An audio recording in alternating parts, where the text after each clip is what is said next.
Governor Jerry "Moonbeam" Brown has driven Calfornia into a hellhole, with tent cities everywhere, as he coddles illegal aliens at the expense of American citizens, like murder victim Kate Steinle. Well, no more. The leftist governor had a complete mental breakdown on live TV after President Donald Trump enforced federal laws to annihilate Brown's illegal sanctuary state status. You don't want to miss this. Under Jerry Brown, California enacted 3 laws which made all of California a sanctuary state for illegals. 1 law requires employers to give notice to employees if immigration authorities are going to conduct enforcement operations on the job site. Another allows California's Department of Justice to inspect federal detention facilities where undocumented immigrants are held, reports The Hill. They go on. A third prevents state and local law enforcement officers from cooperating with federal immigration authorities to transfer or facilitate detentions of undocumented immigrants in state custody. Opponents of the third measure, SB 54, say it makes California a sanctuary jurisdiction for undocumented immigrants. It was exactly that last law, preventing state and local law enforcement officers from cooperating with federal immigration authorities, that got Kate Steinle murdered. The illegal who shot and killed her was being held by the San Francisco Sheriff's Department, but they let him go without notifying Immigration and Customs Enforcement (ICE) agents. Well, the jig is up for those nutjobs like Brown and his cohorts who dominate the California government. President Donald Trump sent Attorney General Jeff Sessions to California to file a federal lawsuit to enforce United States federal laws, which supersede state laws. California is using every power it has, and some it doesn't, to frustrate federal law enforcement, Sessions told the gathering of officers in Sacramento. So you can be sure I'm going to use every power I have to stop them. Sessions suggested California was trying to nullify federal law. There is no nullification. There is no secession. Federal law is the supreme law of the land.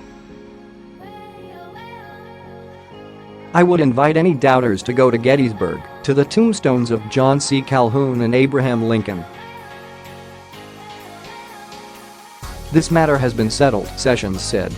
That reference to Gettysburg by Sessions hits the nail on the head. The Civil War was fought when the southern states advocated for states' rights over federal laws. The Republican Party was determined to prevent any spread of slavery, and many southern leaders had threatened secession if the Republican candidate, Abraham Lincoln, won the 1860 election. After Lincoln won, many Southern leaders felt that disunion was their only option, fearing that the loss of representation would hamper their ability to promote pro-slavery acts and policies. Does this sound familiar? Just insert Trump's name and change the year to 2016, and this is history repeating itself. Even back then, it was the Democrats who advocated for slavery, and now, they are advocating for illegal alien rights, which is completely unconstitutional and crazy. You can't have a country if you do not enforce its borders. Donald Trump promised us when he got elected that he would stop all this illegal alien nonsense, and he is, but it comes with the Democrats lying and using their tired mantra of Trump's a racist, he's a Nazi. Well, Jerry Brown and his sidekick, California's Xavier Becerra, were having mental breakdowns as they conducted a press conference. Brown was so desperate, he used Washington, D.C., gossip and innuendo as his defense against Trump's actions, since he has no legal standing to argue. I assume, and this is pure speculation, that Jeff thinks that Donald will be happy with him," Brown said. Let's face it, the Trump White House is under siege. Special counsel Robert Mueller is closing in. There are more indictments to come. When a reporter challenged Brown, stating a scenario like the one that happened to Kate Steinle, the leftist governor cut her off mid-sentence, with his puppet Becerra nodding his head in the background. Brown's mental breakdown continued as he said, "Look, the Trump administration is full of liars. They've pled guilty already to the special counsel," which is a pretty comical remark. We have to wonder how Trump and his administration are still in power and freely walking around, if we are to believe what Brown is saying. It's almost unbelievable that he'd publicly spew such nonsense, but below is the video where Brown cuts off the reporter, then goes into a lying rant. California is not working. I am a lifelong resident of California, and in one of our richest counties, Orange County, home to Disneyland, we have tent cities of homeless people. Out of the top 10 cities in the nation with the most homeless, California has 4 out of the 10. For a state which could once brag about having the 4th largest economy in the world, California is now a nightmare, and it's due to the Democratic policies that have been governing here for decades.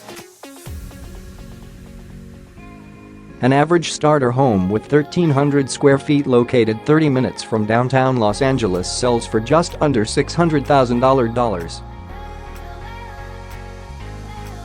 How do young people afford that? Thank God for President Donald Trump. Not everyone who lives in California is a crazy leftist. There are many of us who are rejoicing today and hoping that more Californians will wake up. We are the home of Ronald Reagan, and now, law enforcement officers can do their job and not be frightened of Brown and his crony cohorts. Cops will have the mandate to contact ICE agents when they have illegals in custody, and there no longer will be repercussions against them for doing their jobs and enforcing our laws.